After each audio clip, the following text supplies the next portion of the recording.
at the desired time on target.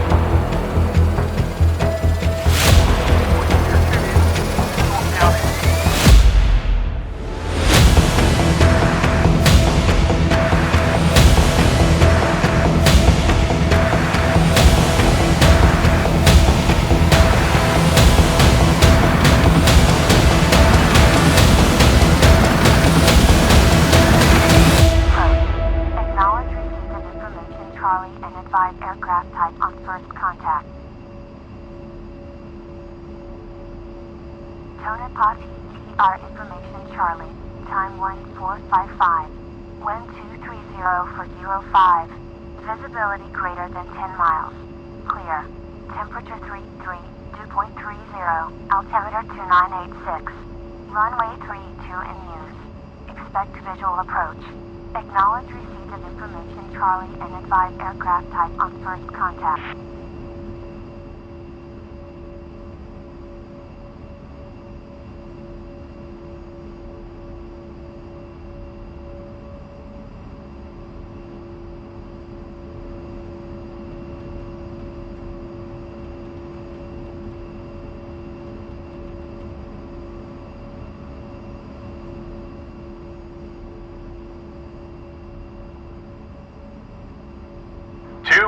Checking Fox Mike. Lima Charlie, you me? Same. Okay, 1 is ready to taxi. Chief, remove the wheel chocks. Roger. My Copy. HSI is fine again, so Wheel chocks are now removed. contact ground. Let's move on and continue where we left off. You still have those waypoints we introduced earlier in the second flight plan? I messed things up playing with them while waiting for you. I accidentally deleted the train flight plan, but added waypoints to the original one we had. Alright, and take your time and rebuild the second flight plan using the waypoints from the knee board for me.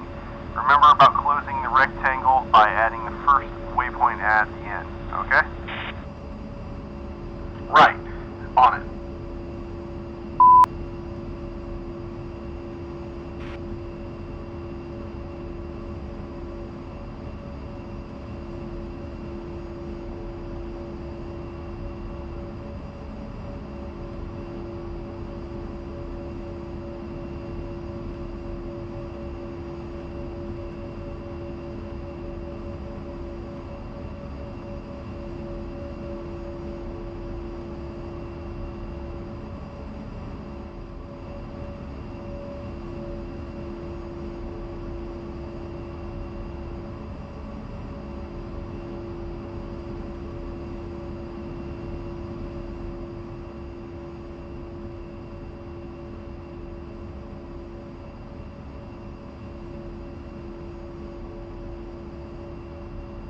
And done.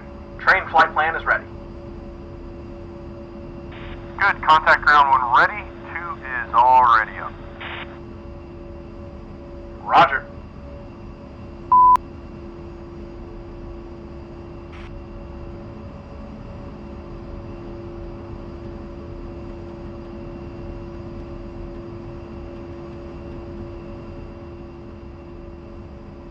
Tonopah ground, Tusk 1 is 2 A10s at Bravo ramp, ready for taxi with Charlie.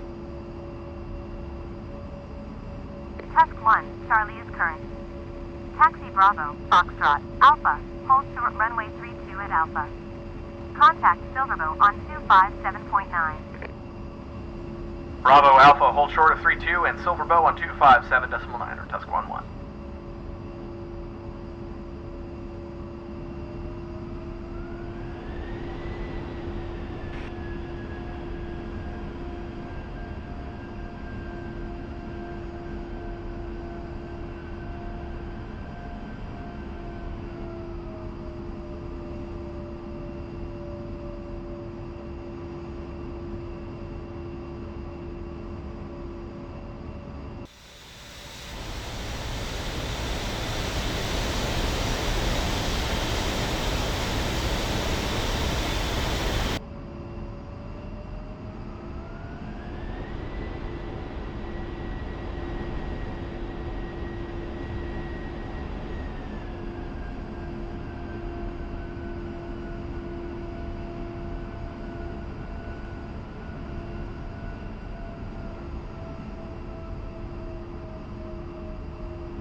Silverbow, Tusk 1 flight holding at Alpha, ready for departure.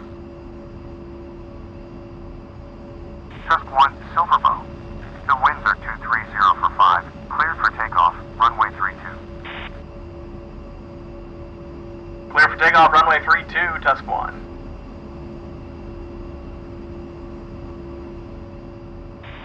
Kermit, after takeoff, turn right and push to our waypoint 5. Roger, right-hand turn towards waypoint 5.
Tusk 1-1, Silverbow, cleared to resume on navigation. Contact Blackjack at 377.8. Blackjack on 377.8, Tusk 1. Thanks for everything.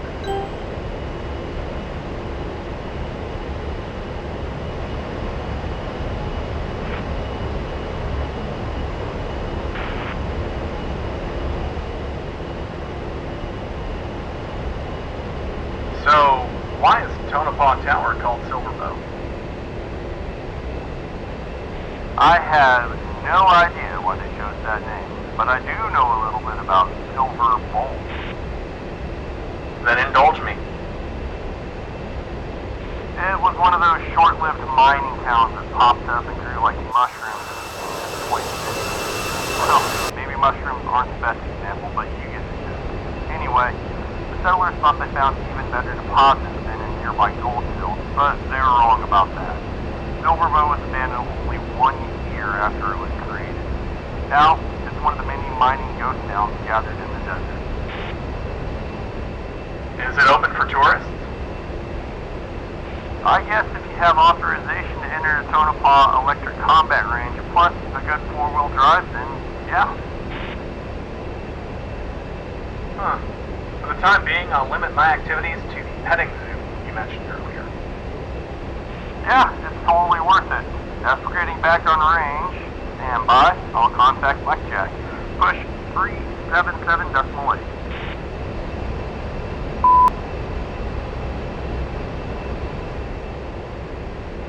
Done.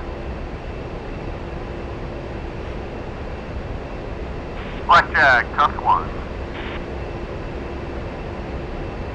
Tusk 1, Blackjack, sending. Tusk 1 is a 2-ship of A10, 10 miles to the southeast from Tonopah. Looking for re-entry for a local fan flight. Tusk cleared and JO dispersion. All ranges should be cleared. Cleared for entry, Tusk 1.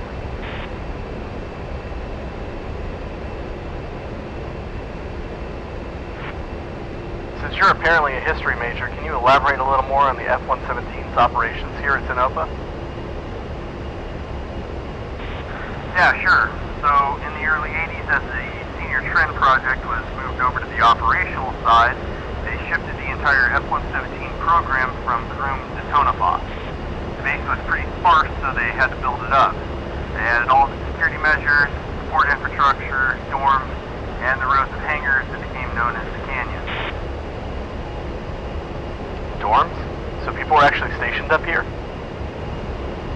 No. Well, most were not in the traditional sense. So they were actually assigned to Nellis, but they would get flown up here on Monday, and then they'd get flown back to Nellis at the end of the work week. Keep in mind that the F-117 was a black project until really the spring of 1990. Being black, a lot of stuff was kept in charge, figuratively and literally. I'd imagine. So what did these folks tell their families what they were doing all week way up in the high desert? The story was that they were doing stuff with A7s up there. A7s, huh? That's funny. In hindsight, yeah, it's pretty funny covering up what at the time was one of the most advanced and revolutionary aircraft in history with fluff. So these days they just keep most of the retired F-117s in Type 1000 storage here just in case we need to bring them back into service. If the internet is to be believed, there's still some flying around these days. Yeah, I saw something about that the other day on the internet. Maybe if it's true, we'll see one. Wouldn't that be something?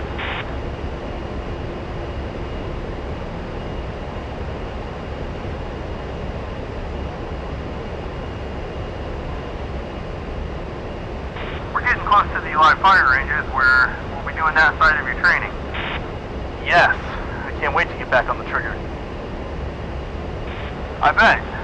So there's all kinds of ranges scattered around the NTTR as you'd expect. Lately they've been keeping us down here closer to base while we've been doing our training. That way we stay out of everybody's way and we can maximize the time we have on the range versus driving halfway to Oregon and back. Makes sense. As we make our approach at the area around the ranges, pay attention to the pad. Look at how close we're operating to the container. It behooves you to stay outside of that box unless you feel like catching a major ass chewing at the least. Copy? Yeah, copy you. Lima Charlie.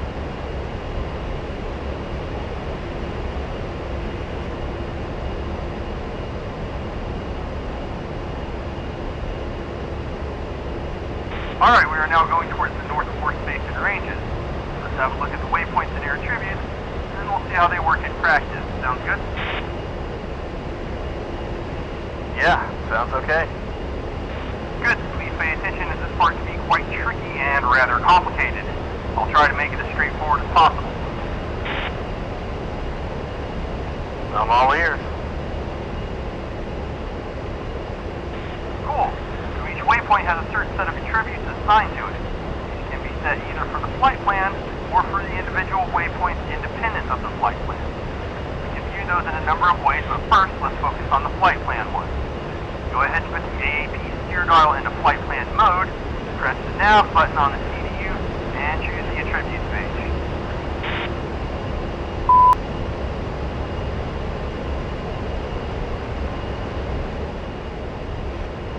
Okay, AAP steer set to flight plan and waypoint attribute page is selected. Okay, first attribute is the scale, and it determines the course deviation indicator and glide slope indicator sensitivity. Sensitivity is measured by the dots on the HSI and ADI. Raj. The second attribute determines the steer mode with 4 different options. To from, to, direct, and SDS. Let's have a closer look at these, okay? Yeah, okay. To from is the default setting for the steer attribute. What it basically does is it allows you to determine the desired course to or from the given waypoint using the HSI knob. This is especially useful if you want to perfectly align yourself with the runway or set up on an attack run with a very specific heading. Okay, makes sense. The 2-2 attribute computes the line between 2 waypoints.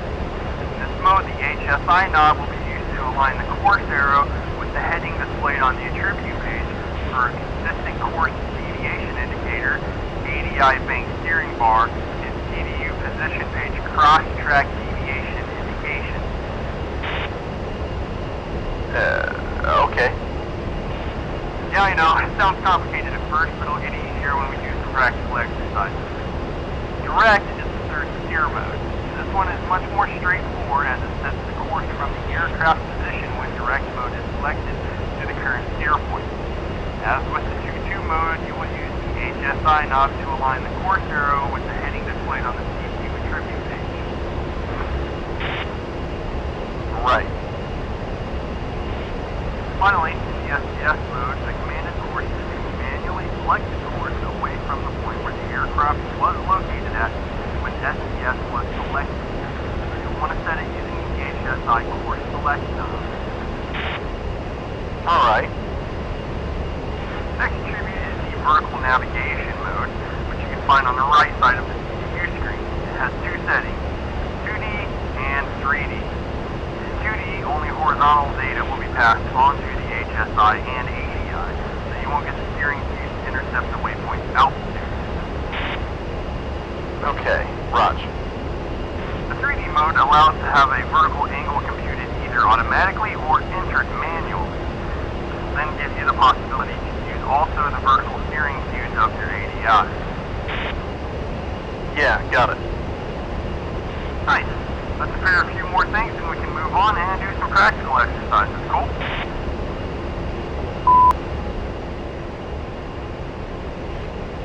As ready as one can be.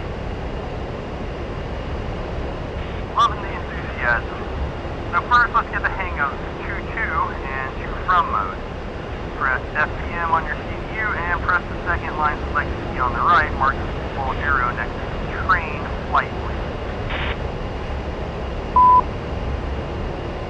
Okay, I've done that. I can see a list of waypoints that I've added before. Yep, you will see a small arrow next to each one and WPTATT text above.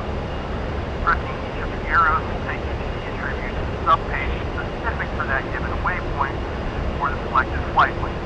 Press the arrow next to waypoint 11 or the first train 1.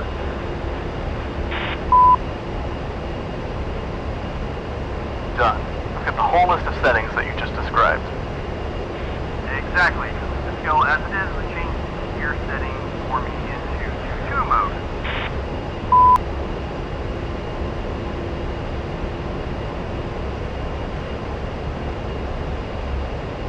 Alright, done. Perfect. Now press the flight plan menu button on the CDU again. Then enter the train's flight plan and do the same thing for all of the waypoints in there.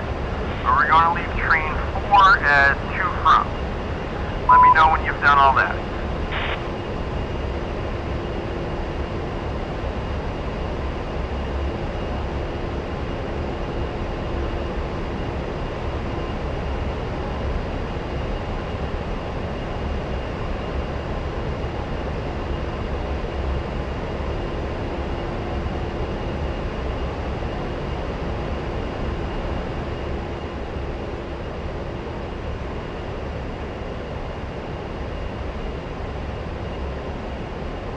Okay, all waypoints set according to instructions. Very good. Now choose train flight plan as our active one and set the waypoint changing to auto. Next, select waypoint 14 or train 4 as your steer point.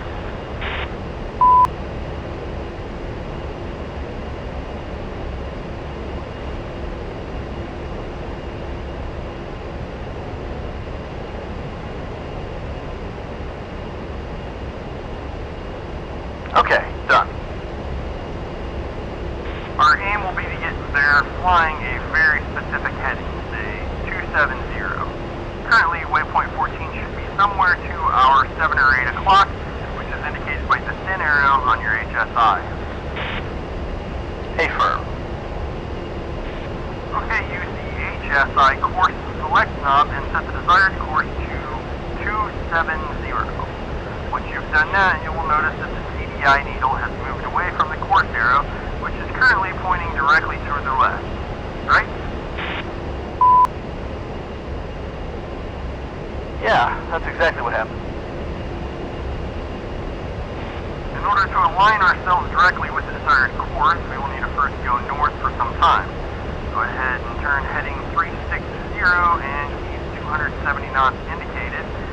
Watch as the CDI is closing to the center of your HSI, and when it is 1 dot away, start a 15-degree left-hand turn and align yourself perfectly with the steer point.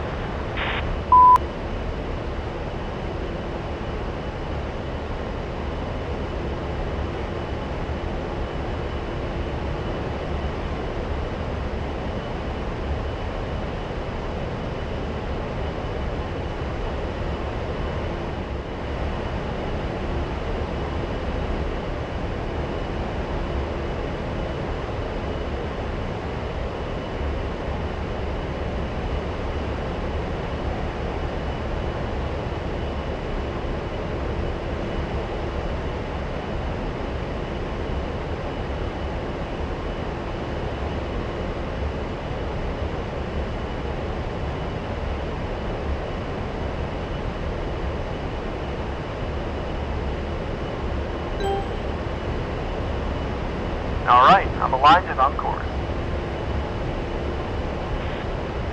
Great. Now press the nav button on the CPU and select the attribute subpage. In the lower right corner, you will see that your HSI is set as force 270 or thereabouts. This is the digital readout of what you have set on your HSI using the knob. Yeah, got it. Staying on this page, move your steer point up to the second train 1 waypoint, the one closing the flight plan. As you have previously set its attribute and it is in 2-2 mode, the text is changed and says dial HSI course 256 X-ray. Go ahead and set that course on the HSI.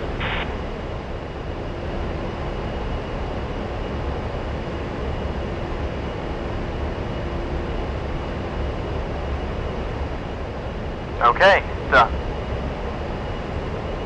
As you're approaching waypoint 14, you will see that the CDI is aligning with the course arrow.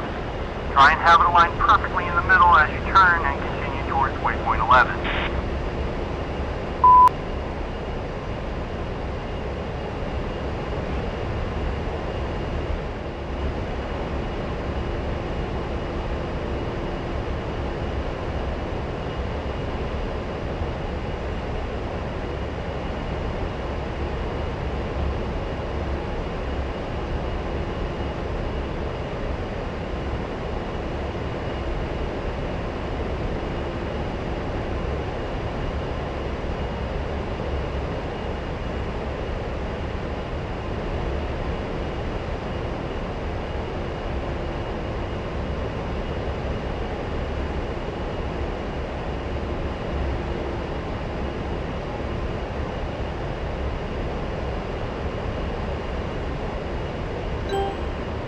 Alright, I think I'm there. Nice. Prepare yourself for the next turn and move your steer point first down to waypoint 11 and then up to waypoint 12. Check the HSI setting given in the nav attributes page and dial it before reaching your current steer point. If you look at your course arrow, you will notice that it aligns exactly with the green line on the TAD connecting waypoints 11 and 12. So in a way, your HSI is showing you where you'll want to turn in relation to your current course. When ready, begin your turn. Again, try to align the CDI perfectly with the course arrow. If you do it correctly, you will also see on your TAD you're riding the green line connecting waypoints 11 and 12. Let me know after the turn and when you're ready to move on.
on course to waypoint 12.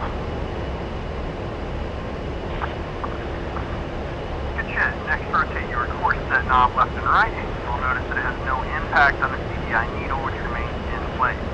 This is because in TO mode, you will use the course set to align your course arrow with the desired route. Now return to nav page, press the attributes subpage, move one waypoint up to waypoint 3, set the course accordingly, and turn when ready.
En route to waypoint 13.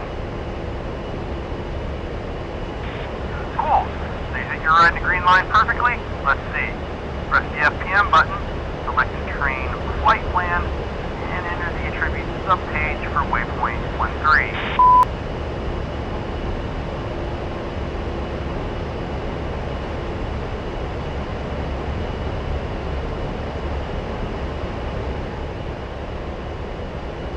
Okay, I'm in. Now slowly start to press OSD 19 or left line select 1 and watch the CDI. As you change the scale, it should be moving away from the center depending on how far off the desired course you are. If it doesn't move, then that means you're right on it, in which case I can only congratulate you. When ready, turn to waypoint 14. Remember that it's set with a 2 from attribute, meaning that the HSI will behave differently than before. The course is set to the previous setting, which was around 77 degrees, and the arrow is still pointing towards the east. Rotate the course set knob in order to align the CDI with the course arrow.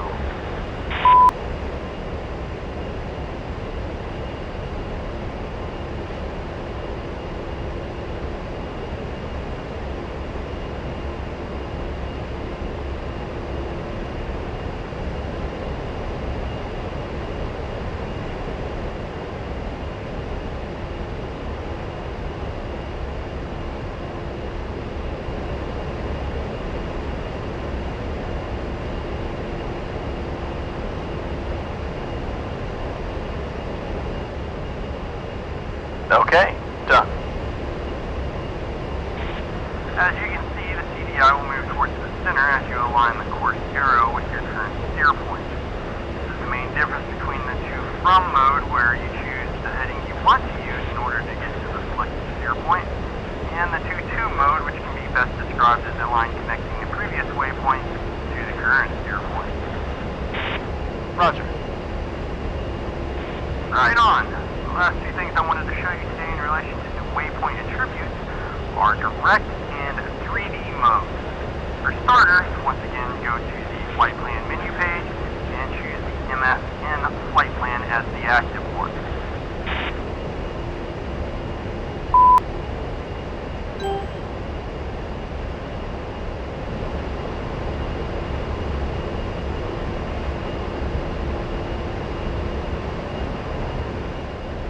Okay, main flight plan selected. Now press the arrow next to the asterisk under flight plan build. Navigate to waypoint 6, which should be next to position 07, and enter its attributes page.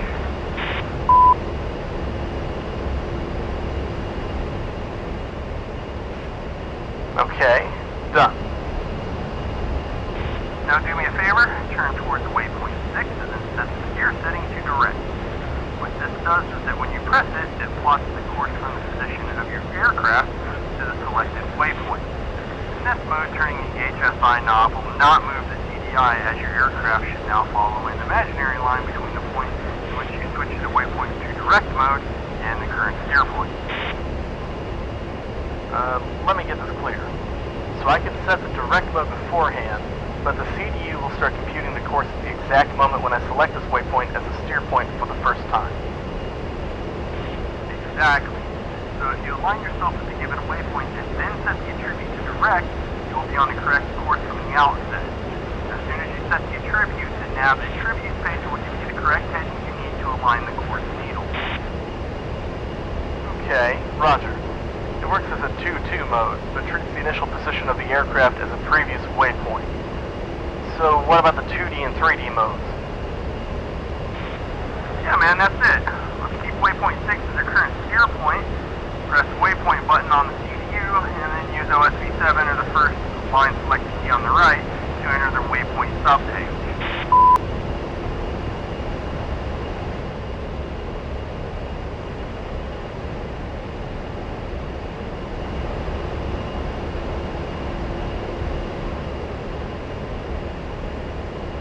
Alright, I'm on the waypoint subpage now. Press 6 on the numpad and press OSV19 or the left line selected key 1.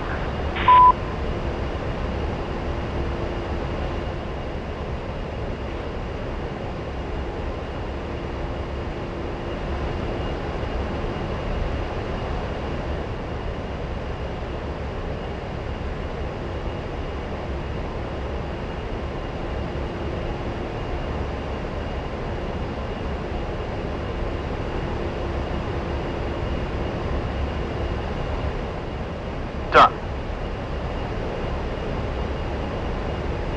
You'll see that the elevation is set to 10,000 feet. Go ahead and change it to 15,000 feet by typing it on the keypad, then press in OSV18 or left line select 2. Alright, the altitude's now set.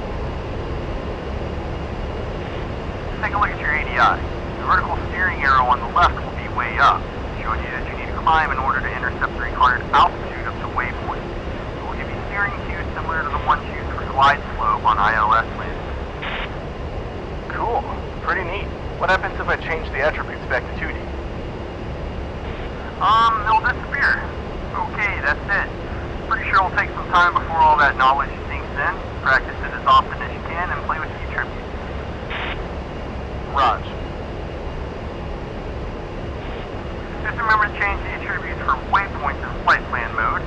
You have to do that via the flight plan menu page. In mission mode, you can do that through the general attributes.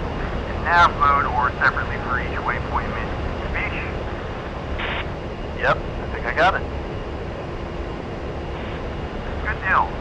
The last thing to remember is that 2-2 mode will only work correctly if you cycle the waypoints up, but won't work if you're going backwards. And with that, we'll conclude today's lesson on waypoint attributes. Let's pass waypoint 6 and keep quiet for a moment. I need to drink some water and rest my voice for a minute.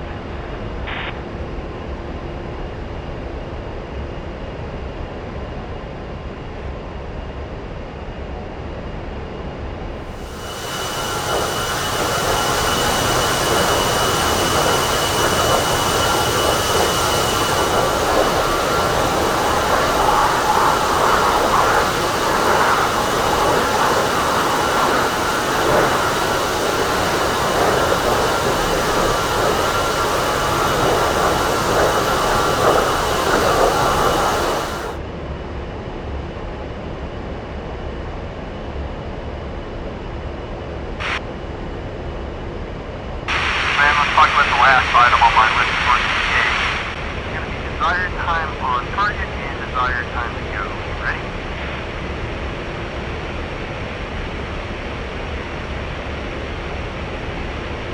Sure. Okay, so as the name implies, the desired time on target and desired time to go allows you to determine specific times of arrival up to within 1 second, or specific time to reach a given waypoint. Your interlinked, so if you set one up to 2, it will affect the other. Roger. Makes perfect sense. It does, doesn't it? So let's try to use it to cover a distance between waypoint 7 and 8 at set time. Let's say 5 minutes.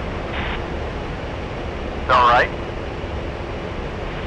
you're following the flight plan, we'll just have to set it up using the flight plan menu mode on the CPU, just as we would change the waypoint attribute.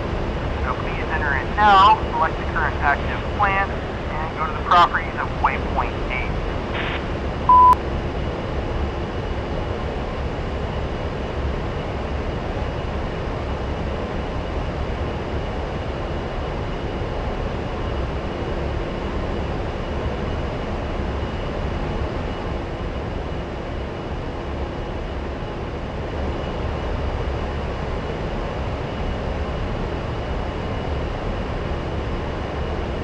Okay, ready.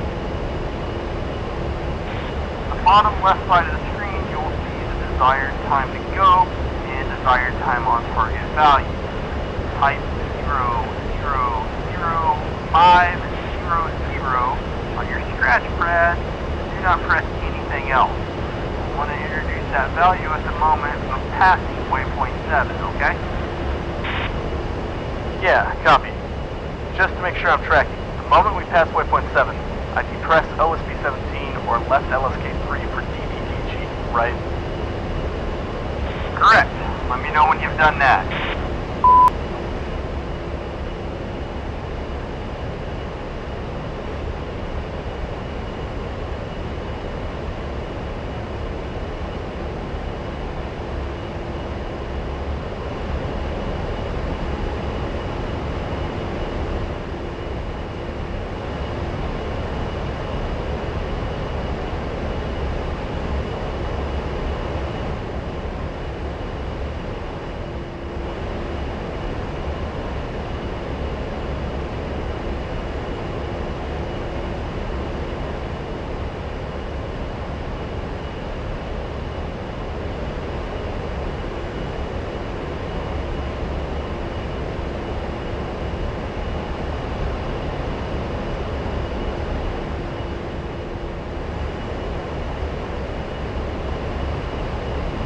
Okay, set.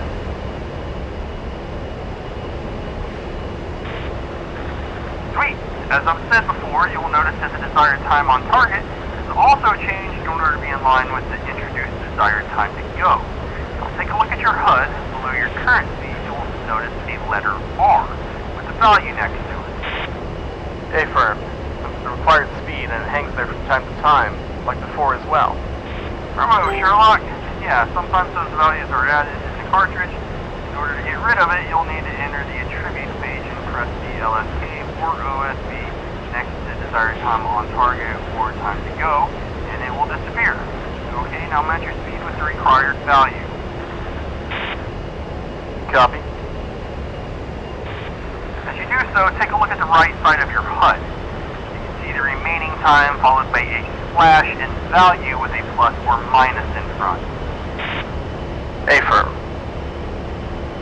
This shows you how many seconds before or after the desired time you will arrive if you keep your current speed. So if there's a plus, it means you're going too fast and will arrive too early. If there's a minus, you're too slow and will arrive too late. Got it? Pluses, I'm too fast, minus too slow. Gotcha.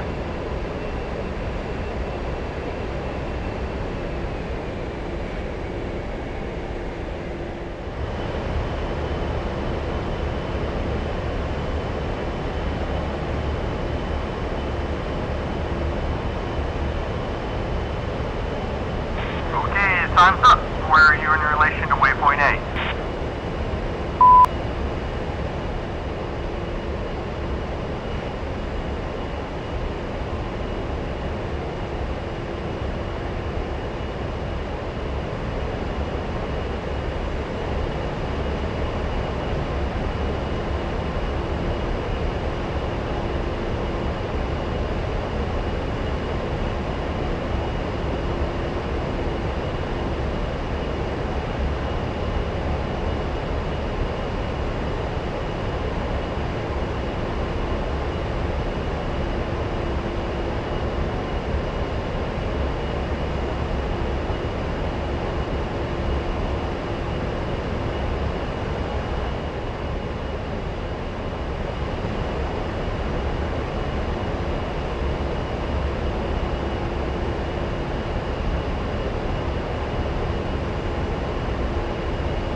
Warning, One is at autopilot. waypoint 8. Perfect timing.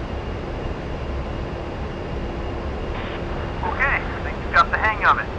That's it for today. I know we're probably supposed to cover some more stuff, but I think it's enough for one day already.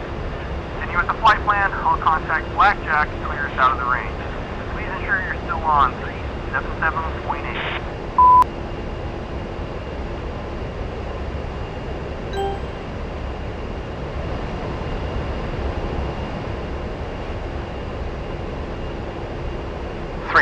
.8 is set. Blackjack, Tusk 1 is exiting through X-ray.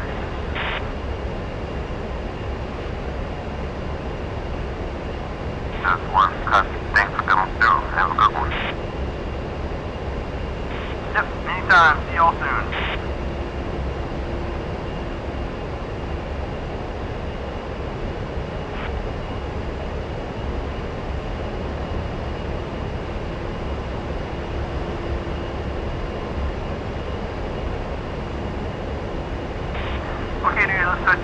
And I'll let you give them a heads up. Just contact them when ready. Roger, stand by.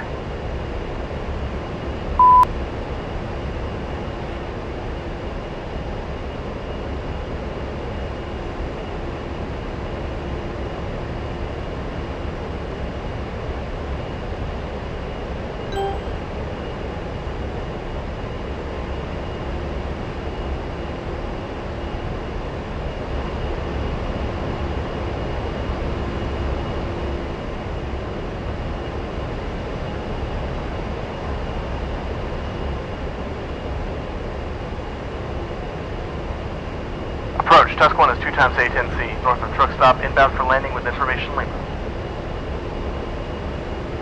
Tusk 1, Nellis approach, radar contact. Continue inbound, expect the visual for 2-1 left. Continue inbound for runway 21 left, Tusk 1-1.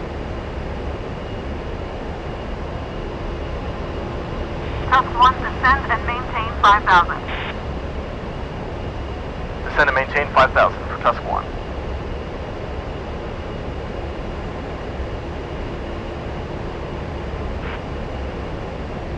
Tusk 1-2, enter a right-hand orbit over the truck stop for spacing.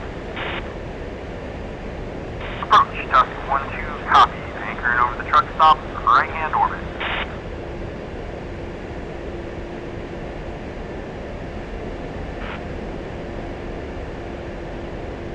Tusk 1-1, contact tower at 327.7. Report 5 miles out. Good day.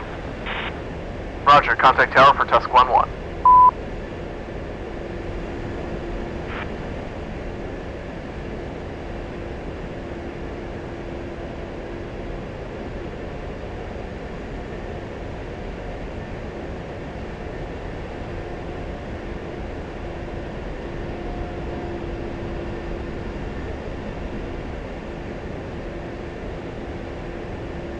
Nellis Tower, Tusk 1-1 is 5 miles out for runway 21 left, full stop. Tusk 1-1, Nellis Tower. Wind is 030 for 10. Check landing gear. Clear to land runway 21 left. Clear to land, 21 left, Tusk 1-1.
Altitude, altitude.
Okay, I'm safe on the deck. Guys, taxi back to Thunder and I'll catch up with you there. Tusk 1-1, Dallas Tower, vacate at Alpha. Contact ground on 275.8. Roger, vacate Alpha, contacting ground, Tusk 1-1.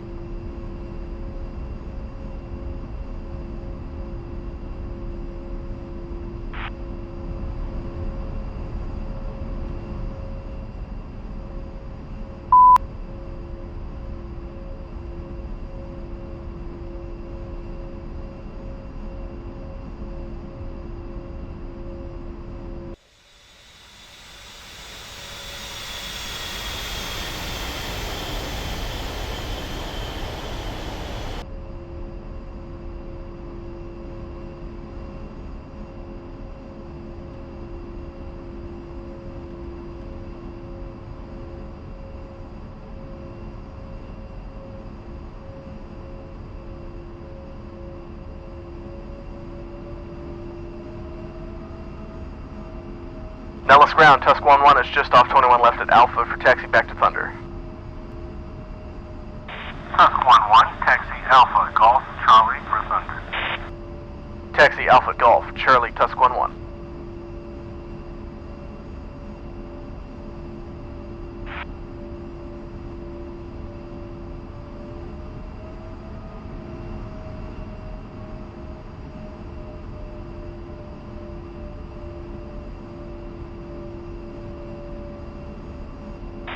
Safe on deck.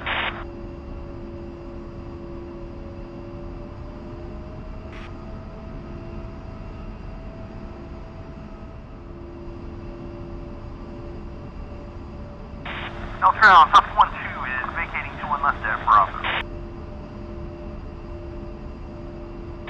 Tusk 1-2, ground, taxi Bravo, Golf, Charlie for Thunder. Taxi Bravo, Golf Charlie to Thunder Tusk 1-2.